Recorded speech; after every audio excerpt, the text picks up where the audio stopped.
प्रिय धर्म प्रेमी सज्जन वृंद, आइए आज हम ब्रह्मवाणी के कीर्तन ग्रंथ से प्रकरण 132 का मंथन करें। यहाँ पर कहा गया है कि अंदर नाही निर्मल फेर फेर नहावे बाहर, कर देखाई कोट बेर तोहे ना मिलो करतार। अर्थात यदि हमारा हृदय निर्मल नहीं है, पवित्र नहीं है, तो जो हम शरीर की बंदगी करते हैं, अर्थात जो कर्मकांड की भक्ति करते हैं, शरीर से करने वाली जो बंदगी है, उससे कभी भी प्रियतम परब्रह्म की प्राप्ति नहीं हो सकती। जैसे कि हम पूजा पाठ, परिक्रमा, आरती, जो भी शरीर से करने वाली बंदगी, जिसको शरीयत भी कहा जाता है, केवल इसी के भरोसे रहें और हमारा हृदय निर्मल नहीं हुआ तो कभी भी हमें प्रियतम परब्रह्म का दर्शन नहीं हो सकता, ना ही उनकी सानिध्यता प्राप्त हो सकती है। अब निर्मलता या कहिए स्वच्छता दो प्रकार की होती है। एक होती है बाहरी स्वच्छता, एक होती है आंतरिक स्वच्छता या पवित्रता। बाहरी स्वच्छता भी आवश्यक है। नियमित समय पर मल मूत्र का त्याग करना, नहाना, अपने वातावरण को शुद्ध रखना। यदि हम बाहरी स्वच्छता पर ध्यान नहीं देंगे, यदि हम दुर्गंध युक्त वातावरण में रहेंगे, अपने मल का नियमित समय में त्याग नहीं करेंगे, नियमित समय में नहाएंगे नहीं, तो क्या है, हमारा शरीर रोगग्रस्त हो जाएगा। इसलिए अपने वातावरण को भी स्वच्छ रखना अति आवश्यक है और अपने शरीर को भी स्वच्छ रखना आवश्यक है, क्योंकि स्वच्छ शरीर से स्वच्छ वातावरण में ही भक्ति हो सकती है। लेकिन केवल इन्हीं से, शरीर की स्वच्छता से, बार बार शरीर को नहलाने से या फिर पूजा पाठ करने से, कर्मकांड की भक्ति करने से हमें परमात्मा की प्राप्ति नहीं हो सकती। इसके लिए क्या है, आंतरिक पवित्रता की आवश्यकता होती है। जिस प्रकार हम एक स्वच्छ बिस्तर पर या स्वच्छ जगह ही हम बैठते हैं या शयन करते हैं, उसी प्रकार यदि प्रियतम परब्रह्म को अपने हृदय में बसाना है तो हमारा जो अंतःकरण है वो भी निर्मल होना पड़ेगा। यदि अंतःकरण में काम, क्रोध, लोभ, संसार की तृष्णाओं के विकार भरे पड़े हैं तो कभी भी प्रियतम प्राणेश्वर की बैठक, परमात्मा की बैठक ऐसे हृदय में नहीं हो सकती है। अब हमारा अंतःकरण कैसे पवित्र होगा, इसके लिए विशेषतः हमें अपने आहार पर ध्यान देना चाहिए।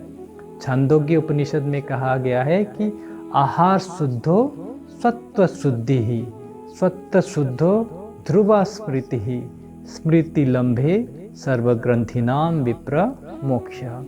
अर्थात आहार की शुद्धता से बुद्धि की शुद्धि होती है, बुद्धि की शुद्धता से स्मृति अखंड होती है और स्मृति स्थिर होने से सर्व बंधनों से मोक्ष प्राप्त हो जाता है। इसलिए सर्वप्रथम हमें आहार को शुद्ध करना पड़ेगा। अब श्रीमद् भगवद गीता में 3 प्रकार के आहार भगवान श्री कृष्ण जी बताते हैं। पहला है तमोगुणी आहार, जिसको राक्षसों का भोजन कहा गया है। भगवान श्री कृष्ण जी कहते हैं कि यत यामम गत रसम पुति पर्युषितम च उच्छिष्टम अपि च अमेध्यम भोजनम तामसः प्रियम। हे अर्जुन, जो भोजन अध पका हो या बहुत ज़्यादा पकाया गया हो, रस विहीन हो, दुर्गंध से भरा पड़ा हो, है ना, या जूठन हो या मैला हो, ऐसा भोजन को तमोगुणी भोजन कहा गया है। जितने भी मांस, मदिरा, शराब ये सब क्या है, तमोगुणी भोजन में आता है। इनके सेवन से क्या है, हमारा बुद्धि मलिन हो जाता है और अनेक प्रकार के विकार, क्रोध, निद्रा, आलस्यता हमारे अंतःकरण से प्रकट होने लगती है। इसलिए आध्यात्म की राह में चलने वाले व्यक्ति को तमोगुणी आहार कभी भी नहीं करना चाहिए। दूसरा भोजन है रजोगुणी आहार। इसके विषय में भगवान श्री कृष्ण जी कहते हैं कि कट्वा अमल लवण अत्युष्ण तीक्ष्ण वृक्ष विदाहीन आहार राजस्य येष्ठा दुख सुख मया प्रदा। जो अति कटु है, वो जो अति खट्टा है, अमल है, बहुत ज़्यादा नमकीन है, बहुत ज़्यादा तीखा है, अर्थात मिर्च मसाला से युक्त है और शरीर को कष्ट देने वाला है, अर्थात शरीर को रोग ग्रसित करने वाला है। ऐसा भोजन राजसी व्यक्ति को प्रिय होता है और ये दुख और शोक में डुबाने वाला होता है। जो राजसी भोजन होता है, इससे अनेक प्रकार के रोग जैसे एसिडिटी, गैस्ट्राइटिस, डायबिटीज, इस प्रकार के हाई ब्लड प्रेशर, अनेक प्रकार के रोग शरीर में होने लगती है और शरीर को कष्ट देने वाली होती है।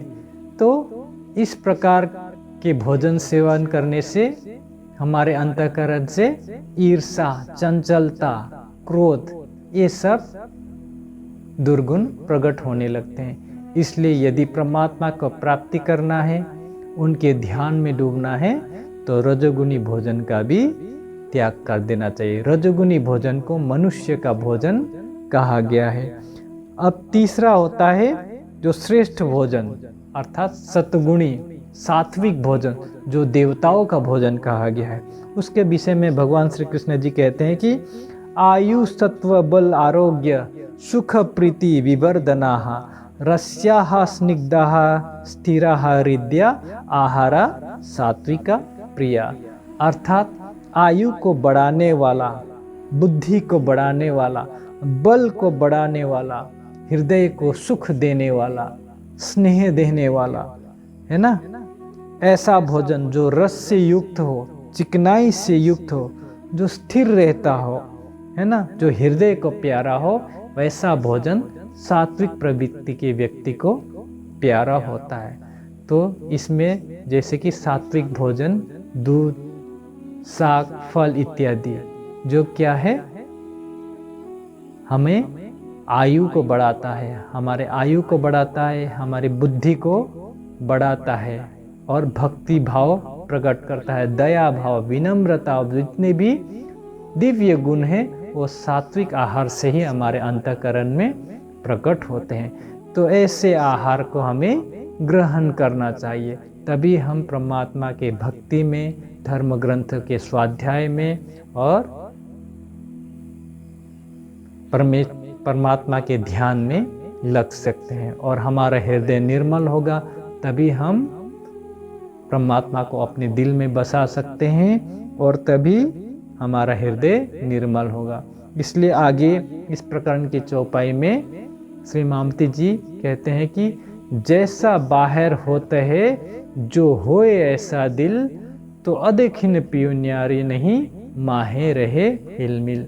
जिस प्रकार से हम अपने शरीर को धोते हैं, साफ सुथरा रखते हैं, वैसा ही हमारा हृदय भी यदि साफ हुआ, पवित्र हुआ, तो एक पल के लिए भी प्रीतम प्राणेश्वर हमसे दूर नहीं है, वो हमारे हृदय के निकट ही है। बस आवश्यकता है कि हम अपने हृदय को निर्मल करें और उनको अपने दिल में बसाने का प्रयास करें। बोलिए श्री प्राणनाथ प्यारे की जय।